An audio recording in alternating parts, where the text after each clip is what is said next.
9 de la mañana, 54 minutos, 15 grados 3 décimas el registro actual de la temperatura. Pronóstico de lluvia, pero hace un ratito estaba el sol. ¿Viste? Sí. Nosotros salimos, los tres salimos y estuvimos 2 segundos al sol, que fue el tiempo que estuvo fuera. Digamos todo. Inestable el tiempo.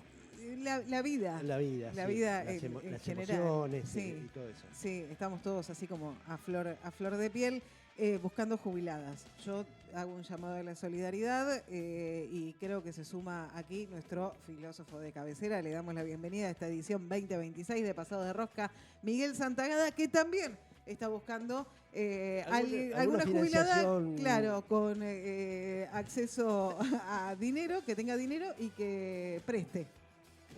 Efectivamente. Sí. No me encontré con ninguna ahora por la calle. Por el camino bueno, Sí. pero hay que buscar, ¿eh? Pero Sí. no pierdo las esperanzas. Sí, porque Adorni tiene 6. Adorni encontró 6. 6 jubiladas ya, le prestaron dólares. Es buenísimo. Pero bueno. Realmente estoy impresionado. Impresionado. ¿No has perdido ¿Vos la decís, capacidad qué de...? te impresiona? ¿Los contactos que tiene Adorni o...? La capacidad que tiene una anécdota realmente menor Sí.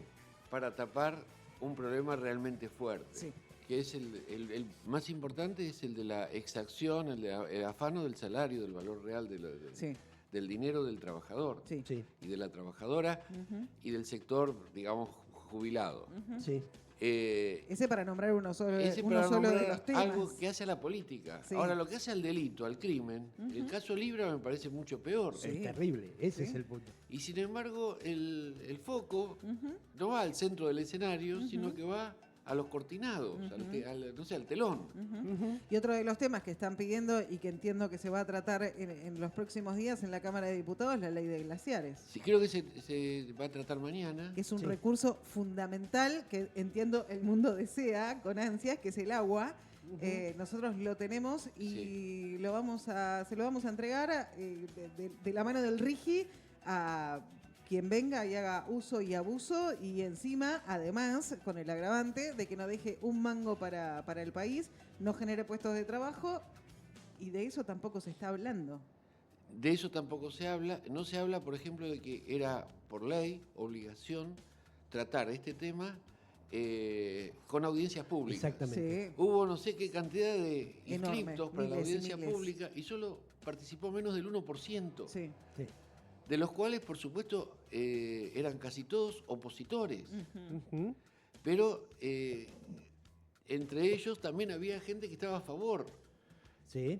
Gente que vino de algunas provincias, especialmente de San Juan, Claro. que es la más interesada Claro. en desarrollar la megaminería, porque evidentemente es una de las provincias más atrasadas de la zona de Cuyo. No tiene tales atractivos turísticos como los de Mendoza o los de San Luis. No tiene el petróleo que tiene Neuquén o Mendoza, Claro. etcétera. Es decir, de lo que se trata es de salvar las arcas provinciales, no con trabajo genuino, sino con exacción y rotura de la naturaleza. ¿Qué le pasa a una sociedad que permite todas estas cosas que o no las quiere ver o las avala porque están metidas en sus propios quilombos? ¿Qué le pasa a una sociedad con gobernantes como el de San Juan que dice, bueno, pero yo necesito guita? ¿Qué nos está pasando? Claro, es una buena pregunta. Yo honestamente no lo sé. Lo que puedo descular así rápidamente es esto. A las provincias se les dio una independencia que ya Pino Solanas en el año 94, con la reforma constitucional de Menem y Alfonsín, Tal cual. se les permitió, o supuestamente se les otorgó lo que la Constitución del 53 no les otorgaba, que era el subsuelo. Exacto. Estamos hablando de hace más de 2 siglos, la Constitución del 53, cuando todavía no se hablaba de petróleo como el gran motor ni de la industria, apenas si se hablaba de industria, ni de la energía. De todas maneras, la devolución, o en todo caso, la entrega a las provincias, fue un paso más que consolida el capitalismo internacional con las finanzas públicas y con la riqueza y el patrimonio nacional. Claro. De eso no tenemos conciencia. Esto se lo comento a la gente y es como si les contara una historia de una película, no de la historia dramática de nuestro empobrecimiento como país y especialmente como pueblo. Claro. Por eso yo creo que a la sociedad lo que le pasa es que nos están pegando en el suelo. No es que nos tiraron recién y estamos sangrando. No, hace rato que ya estamos en la lona. Sí. Y ahora nos siguen pegando. Bueno, pero vamos a hablar de filosofía y como siempre una filosofía muy interesante. No sé si no lo entenderías, diría No lo entendés. Patricia, pero ¿qué tenés para hoy? Bueno, yo hoy y para un par de reuniones más les voy a proponer hablar del existencialismo. Ujú. ¿Qué tiene que ver el existencialismo con este nivel de desesperación que tuvieron algunos pensadores y fundamentalmente algunos artistas, Ajá. no solo antes de la Segunda Guerra Mundial, entre la Primera y la Segunda, sino también después de la Segunda Guerra Mundial?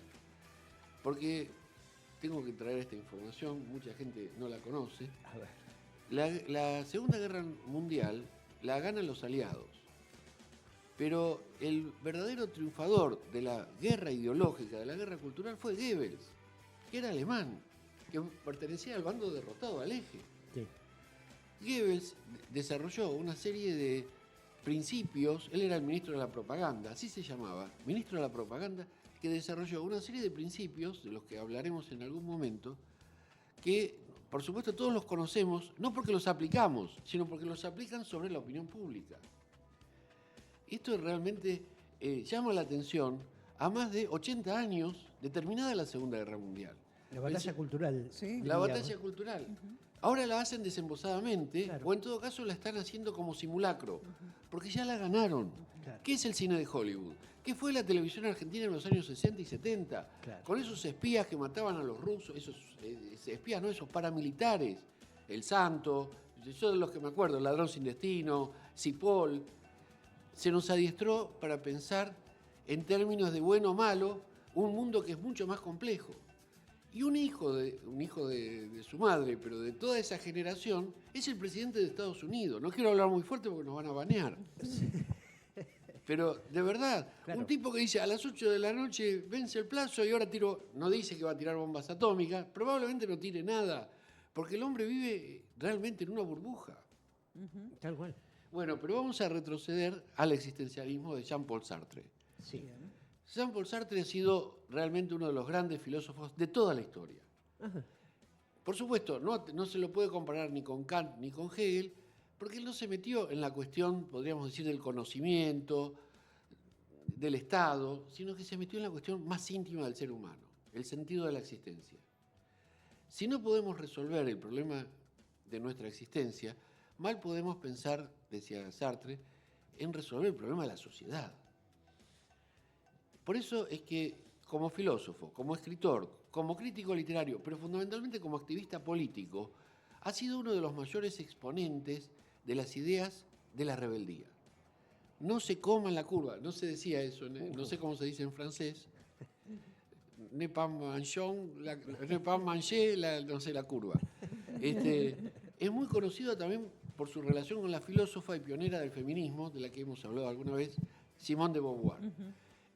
Su relación ha sido, digamos, no tumultuosa, pero no ha sido de la intensidad amatoria que se podía esperar de dos personas tan ilustres. Fue más bien una combinación intelectual de la que también vale la pena hablar, pero probablemente más adelante. Hoy vamos a hablar de su obra El ser y la nada, pero también haremos referencia a sus obras literarias más conocidas, que son La náusea, Sí. que es una novela escrita en el año 38, probablemente escrita antes, pero conocida a partir del año 38, hace casi un siglo. Claro. Y la obra de teatro A puerta cerrada, conocida en el año 45. Las dos, de alguna forma, testimonian el pensamiento existencialista, ya no en forma sistemática, como lo haría un filósofo, en forma de ensayo, sino en forma literaria. Literal. Y eso es muy interesante. Vamos a algunas frases disparadoras de nuestro querido amigo Jean-Paul Sartre. Sí es amigo. Después hablaremos otro día de Camus, Albert Sí. Camus, escritor también muy importante, filósofo que escribió El hombre rebelde, en fin, obras que Eran amigos en su momento y se después pelearon. se distanciaron, ¿no? Se distanciaron, sí. Entre otras cosas, tengo que apurarme a decir, porque si no me olvido, ¿qué le dieron y no aceptó a Sartre? El premio Nobel. Y no lo aceptó. Tal Y mandó cual. una carta tajante. Fenómeno. Eso es un hombre rebelde. En cambio, Camus, que escribió El hombre rebelde, va y lo acepta. Sí. Y lo recibe con las dos manos. Sí. recordemos que este presidente, que no voy a nombrar, no el de acá, sino el que le manda el de acá, resulta que estaba llorando porque no le dieron el Premio Nobel de la Paz. Se encaprichó. Ha Sí. bombardeado por todo el planeta y quiere Sí. el Premio Nobel de la Paz. Estamos realmente locos. Bueno, volvamos a nuestro Al amigo Sartre. Empiezo con esta frase demoledora. La vida comienza al otro lado de la desesperación. Bueno, arrancamos bien. Hoy en día sabemos cómo se hace todo, excepto vivir. No, tal cual. Ahora, esta sí es una frase, podríamos decir, esencial del pensamiento existencialista. Depende exclusivamente de ti darle sentido a tu vida. Porque el gran problema del existencialismo es la soledad. No en un sentido trivial, sino en el sentido metafísico, profundo. Cada individuo está solo frente a su destino y tiene que desarrollarlo. Su destino no está escrito. No existen ni dioses, ni fuerzas celestiales, ni las fuerzas del cielo que nos obliguen o nos ayuden o nos perjudiquen para hacer lo que queramos. Acá en Argentina yo diría que las fuerzas del cielo están perjudicando.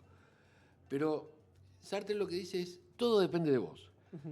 Y dice algo más, no somos más que nuestras propias decisiones.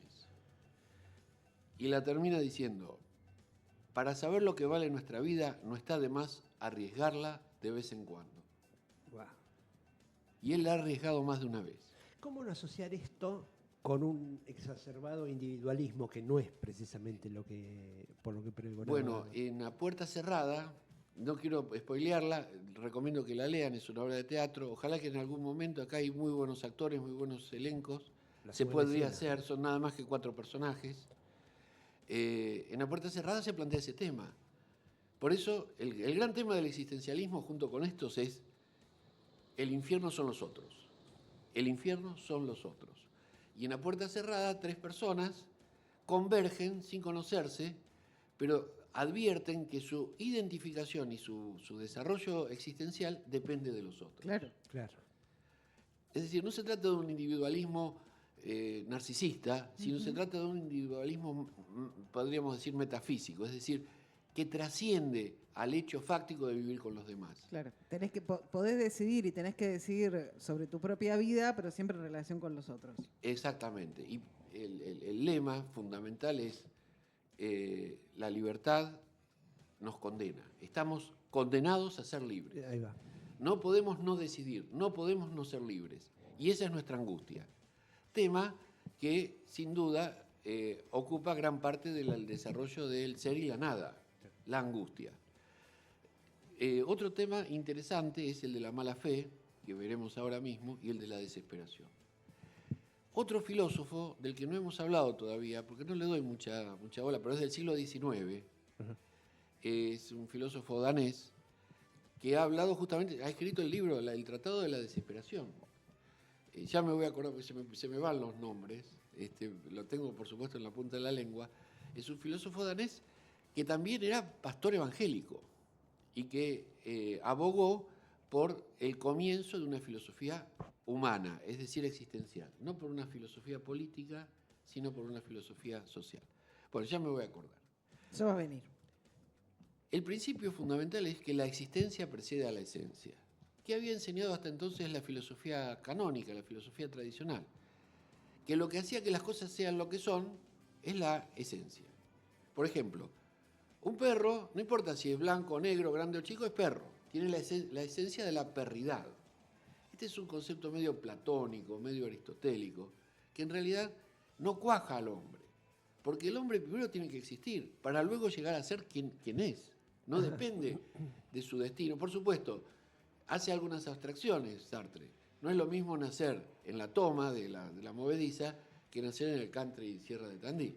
Sí. No es lo mismo tener la posibilidad de una buena educación o una educación formal, sistemática, ininterrumpida, que tener una educación deficiente y a los ponchazos.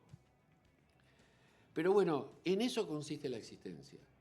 No en el destino que te ha fijado para siempre un objetivo o un fin, sino en lo que vos decidas ser, en lo que vos decidas hacer.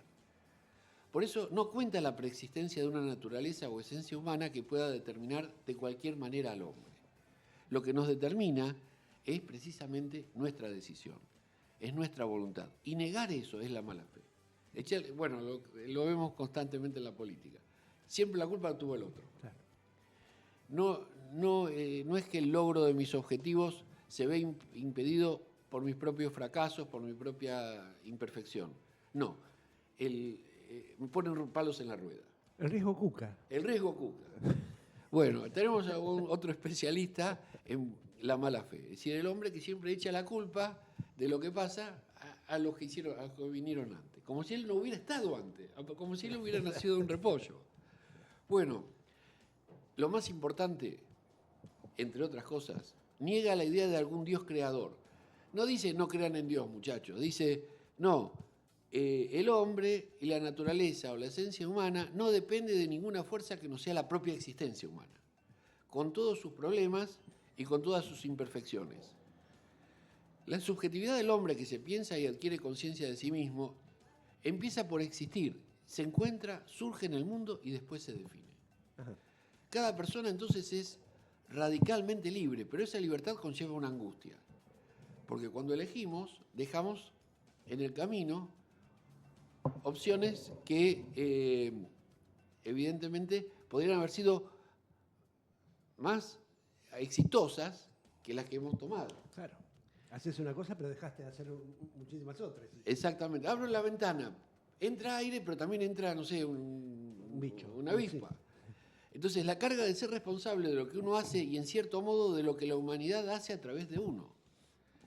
Esta radicalidad de la libertad hace que el hombre es lo que elige hacer de sí, lo que hace en su proyecto de vida. Y cuando el proyecto está más o menos iniciado y lleva al fracaso, no le puede echar la culpa más que a su propia decisión. Por supuesto, uno tiene sus opositores, pero esta condena a ser libre justamente trata de entender que no nos hemos creado a nosotros mismos. Nadie nos preguntó si queríamos venir a este mundo. Esa es la condena. Claro. Si le preguntás a un delincuente o a una delincuente, ¿usted quiere ir preso? Va a decir que no. Esa es la condena. Pero por otro lado somos libres, porque una vez arrojados al mundo somos responsables de todo lo que hacemos. Uh-huh. Otra frase de Sartre es la siguiente, dice, me acabo de acordar del nombre del filósofo danés que recomiendo que lean, Søren Kierkegaard. Kierkegaard, claro. Ahí. Pero esas cosas que, bueno, es la cabeza que no funciona. Bien, bueno. Cada año estamos más oxidados, decía el paisano. Bueno, que sí. entonces, para la frase de Nietzsche, de Sartre, que me hizo recordar a Nietzsche y a Kierkegaard. Somos una chispa entre dos nadas. Una chispa entre dos nadas. Un fogonazo que supone la condena de que no podemos escapar de la condición humana, que es existir. Pero esta existencia no es duradera, no es perpetua, no es perenne. En algún momento se acaba. Y una vez que se acabe, ya no vamos a poder corregir lo que hemos hecho. Por lo tanto, una vez en el mundo, no hay ni esencia predeterminada, ni Dios, ni destino que nos dicte qué debemos hacer. Por eso estamos obligados a elegir constantemente.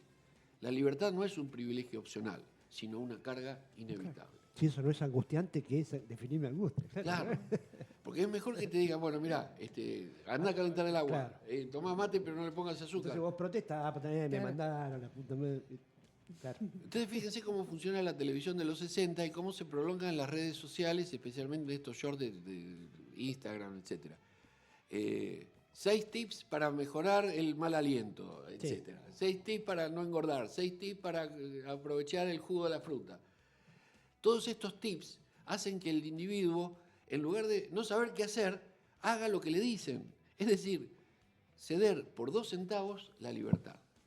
Claro. 6 rituales para hacer en luna llena. Exactamente, sí, es así. Y estos que se usan de TikTok, que hacen una pregunta a 2 personas, a una pareja, entonces dice, ¿quién duerme hasta las 9? Y señala, Sí. no hay cosa más tonta que eso. Sin embargo, ¿por qué prende? Sí. Porque probablemente la libertad sea demasiado angustiante Pesa demasiado. para tener que pensar en cosas profundas. Claro. Lo que comentábamos hace un ratito, antes del aire.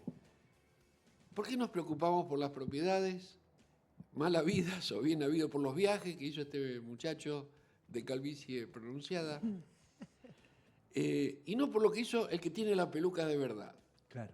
Es decir, una estafa desarrollada en pleno ejercicio de la presidencia de la Nación. Sí. En un país serio hubiera significado, como les gusta decir a ella. Claro. ¿Esto en un país serio? No. En un país serio no se hubiera animado a decir la primera excusa que dijo: yo soy presidente hasta las 7 de la tarde. Cosa que ya había dicho Macri, Era mi cuenta personal de Twitter. pero porque se le escapó. Claro. O sea, Macri decía, no, yo en algún momento me tengo que Pero relajar. miraba Netflix, no hacía Claro. estafas. Bueno, las hacía por otro lado, pero No, Pero ella las hacía no las hacía en- el públicas. ejercicio de la claro. presidencia. en horas de trabajo. Ay, Este sí. otro dice, no, yo trabajo hasta las 7 de la tarde. Sí. Es como si vos le dijeras a tu hijo, mirá, al bebé, mira, no te voy a dar la teta No. porque resulta que yo soy mamá hasta las 11 de la noche. Claro. Claro. Durante la madrugada, no. Claro. Bueno, no elegir es ya una elección. Uno dice, bueno, no me importa. La indiferencia es una elección. Sí. Que a veces nos hace más responsable, no por lo que hacemos, sino por lo que dejamos de hacer. Claro. Al elegir, proyectamos una imagen de lo que consideramos valioso para la humanidad. Podemos estar equivocados, y en eso consiste la angustia existencial. La libertad genera un vértigo, que es la angustia. No hay guías externas definitivas. Nadie nos va a decir, esto es lo que dice Sartre, pero en todos los manuales de la comunicación de masas se nos dice, haga esto, no haga aquello. Esto sí, aquello no. La angustia entonces surge cuando el individuo se da cuenta de que no hay excusas ni fundamentos externos. Ni Dios, ni destino, ni naturaleza fija que justifiquen sus actos. La angustia surge de advertir de la conciencia de que estamos condenados a ser libres. Hay una diferencia con el miedo. Por ejemplo, yo le puedo tener miedo al perro que está ahí afuera. En cambio, la angustia se trata de una especie de miedo, pero no a un objeto o a un agente que lo causa, sino a una sensación, podríamos decir, de carácter psicológico. El vértigo de saber que todo depende de mí es lo que produce la angustia existencial. De que le puedo echar la culpa a cualquiera de los otros, pero mi responsabilidad es inexcusable. Vamos a pasar rápidamente revista a los rasgos principales de la angustia. La conciencia de libertad. La angustia revela que no hay determinismo último, que siempre puedo elegir. La responsabilidad absoluta. Fíjense que dice responsabilidad absoluta, no relativa. Para nuestro sentido común, uno dice, no, uno no es responsable de todo en última instancia. Puede ser que nos disculpemos por razones de costumbre, por razones culturales, por razones ideológicas. Bueno, la culpa la tiene el capitalismo. Estamos desangrando el planeta, pero son las grandes corporaciones, qué sé yo, son los rusos que se emigraron a Inglaterra. Podés ponerle cualquier excusa. Pero en realidad, si somos conscientes de esto, ¿qué estamos haciendo para resolverlo? Para revertirlo. Claro. Porque, o sea, No estamos eligiendo. no estamos eligiendo. La reforma laboral era un desastre. Le dicen a la CGT, ¿qué van a hacer? Vamos a ir a la justicia. Es decir, burocratizar la acción política, podríamos decir, contestataria. Sí. Es que si no hay que Afortunadamente- salir a romper todo. Ponerla en manos de otro. Claro. Exactamente. Afortunadamente cayó en las manos de un juez que le dio la razón. Pero el desquicio es tan grande que va a caer en otro juez que va a decir, no, la razón la tiene el Congreso. Y va a venir la Corte Suprema, ojalá que dentro de muchos años, a decir, se terminó la discusión, la razón la tiene el Congreso. Y eso sabemos que va a ser así. Claro, Además. ¿y cómo estamos? Resignados. Claro. Eso es lo que produce la soledad ontológica. Estoy solo con mi libertad, no puedo hacer nada. Claro que puedo hacerlo, pero ¿a qué costo? ¿Y quién lo va a pagar? ¿Y no será peor?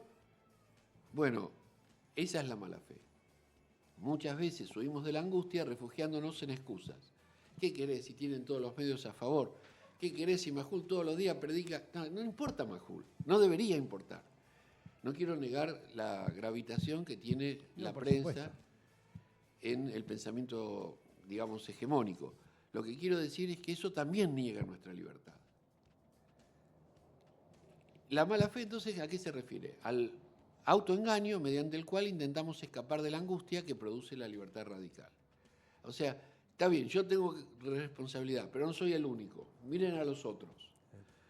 Negamos nuestra libertad y responsabilidad actuando como si fuera un objeto con una esencia fija, en lugar de ser libres y por lo tanto debemos elegir constantemente.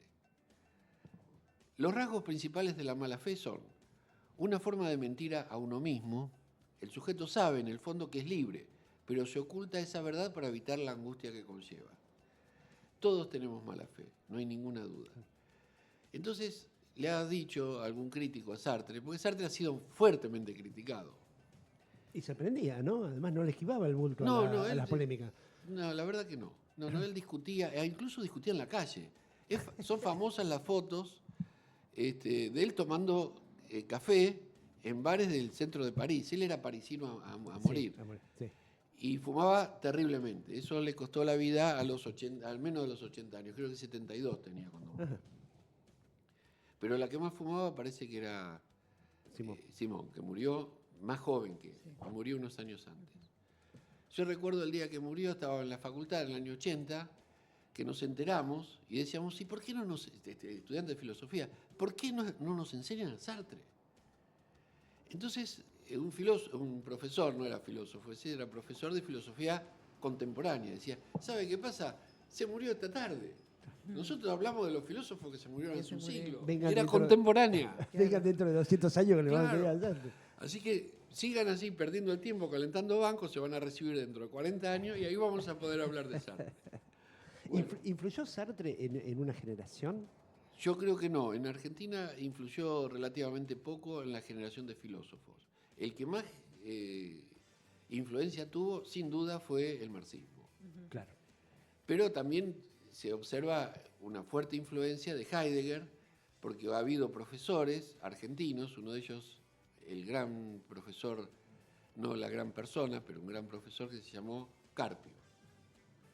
Adolfo Carpio. Se llamaba Adolfo para corto. Y fue a estudiar, por supuesto, no podés estudiar en Alemania si no tenés una mínima idea de lo que es el alemán. El tipo había sido discípulo de Heidegger. Y lo explicó como ningún otro profesor hasta muchos años después que yo con algún posgrado pude enterarme un poco más profundamente del pensamiento de Heidegger. Heidegger no es para la radio porque es demasiado abstracto, demasiado metafórico y costaría mucho concentrarlo en 10, 15 minutos de charla. Claro. Pero de verdad Sartre se inspiró mucho en Heidegger, especialmente esta idea de que el ser es el ser en el tiempo, es el ser en el mundo, y eso es la existencia, no es la esencia. Claro. Pasamos revista rápidamente a La náusea, que es una novela del año 38. La náusea todavía no era el filósofo que escribía tratados filosóficos, era el hombre que estudiaba filosofía y literatura.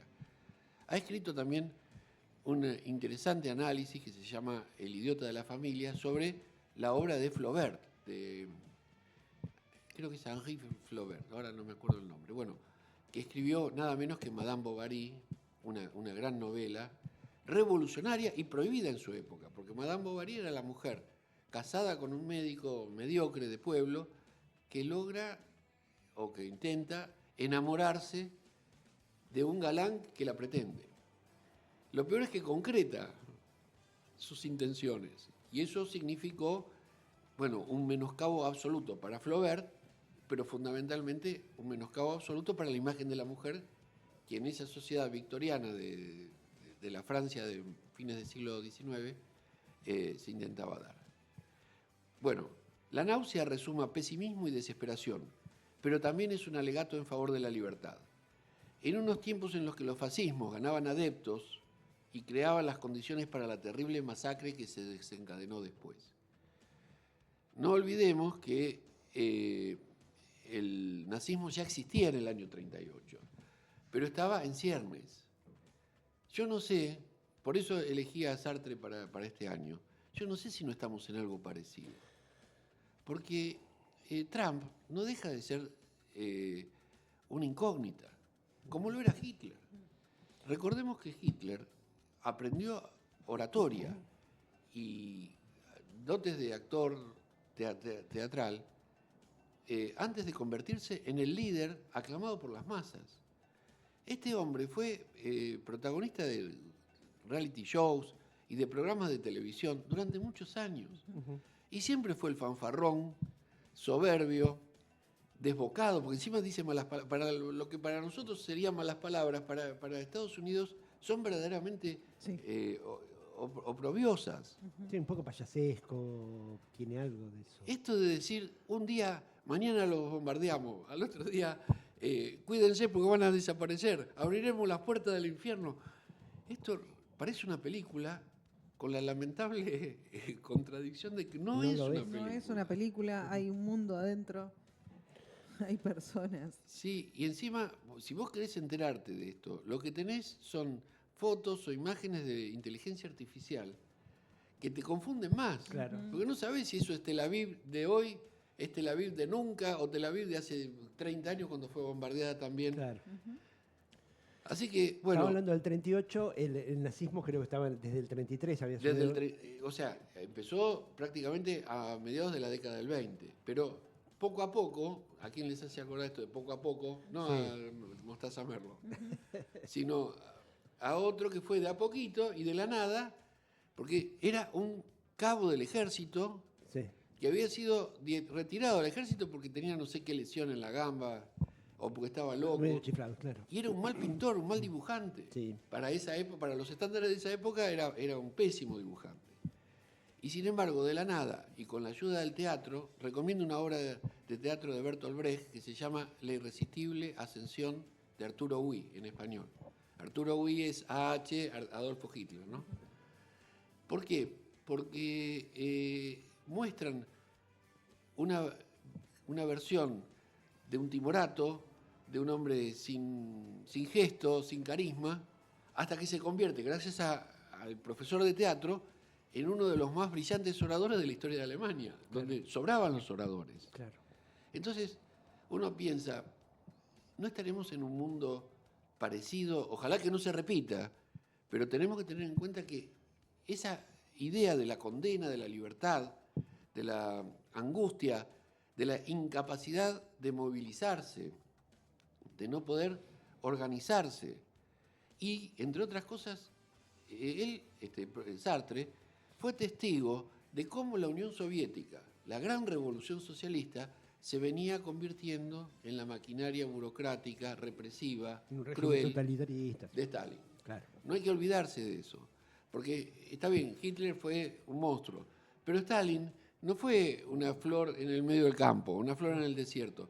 En ese mundo eran casi todos monstruos. Claro. Es difícil encontrar una entidad que merezca nuestro respeto y nuestra consideración. Los ingleses pintaron a Churchill, pero Churchill era también una bestia. Sí. Pero una bestia no era peluda porque se había quedado pelado, pero nada más que por eso. Y Estados Unidos estaba Roosevelt. Y Roosevelt, que se abrió de gama hasta último momento. Y que en realidad decide mandar las tropas cuando ya la Unión Soviética había avanzado lo suficiente. El que gana la guerra es Rusia. La guerra la gana la Unión Soviética. ¿Sí? Claro. Sí, porque tampoco eran todos rusos. O sea, algunos habían nacido en Rusia, otros eran eslavos del sur, otros eran mongoles, Claro. de Uzbekistán y toda esa zona. Exactamente. Bueno, muy bien. En el absurdo, la contingencia de lo real, estamos hablando de la náusea, lo que constituye el fundamento de la libertad, ya que la voluntad no está sometida a nadie.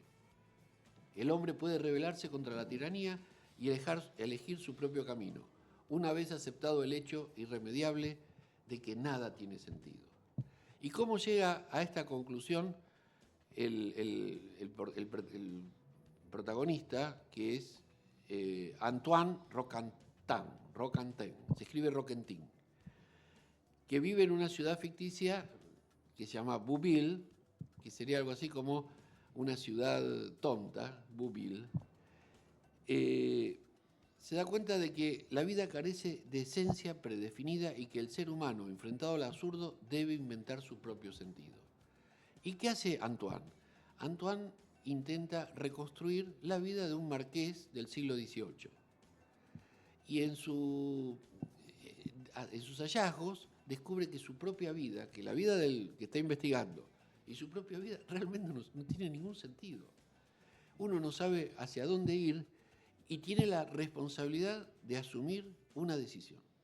Y al no poder tomarla, siente encima el fracaso de no poder animarse a nada. Por eso, las próximas veces vamos a seguir hablando de esta novela y de la otra, porque ya se nos pasa el tiempo, A Puerta Cerrada, que es no una novela, sino una obra de teatro que, insisto, voy a convencer a alguno de los directores, de los buenos directores o directoras que hay en Tandil, Claro que sí. para que la pongan en escena. Creo que alguna vez se hizo, pero no me acuerdo con qué nombre, algo parecido.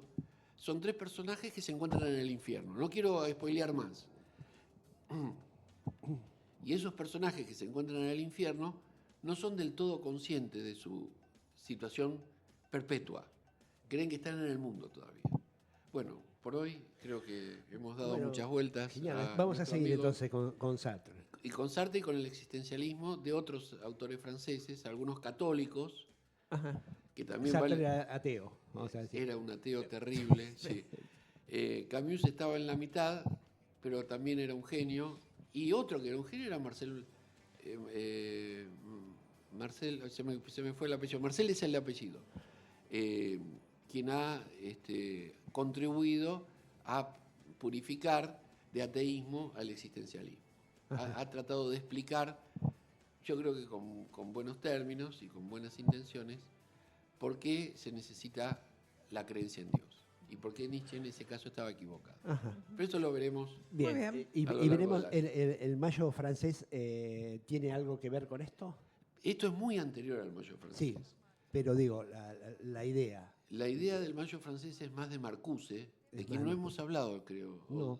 Bueno, Marcuse en realidad es alemán, mira. ha huido de Alemania por su Condición. familia, por su condición de judío, Ujú.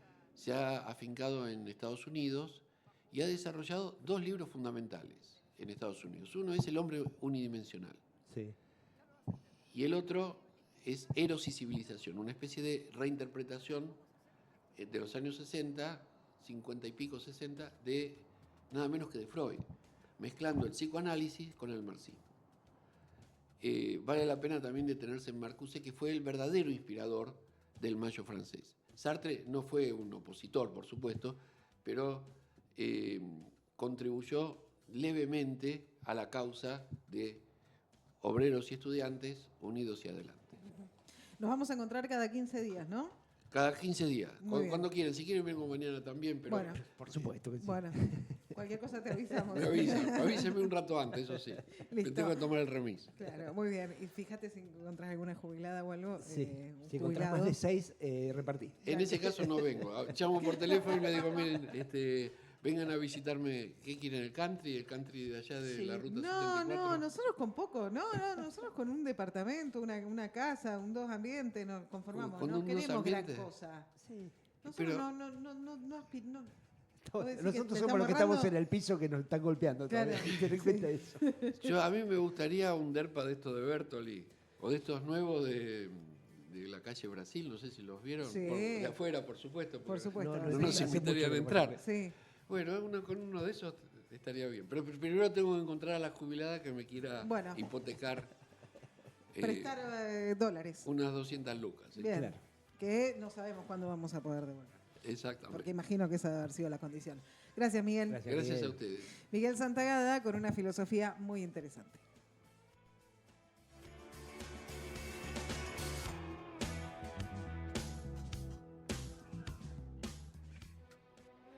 Los argentinos estamos muy dolidos y vamos a armar un sistema que ponga el foco en el ser humano desde una perspectiva en el que todo aquello que tiene que ver con el ser humano, su vida, su educación, su cultura, su bienestar, su seguridad, estén todos bajo una filosofía muy interesante.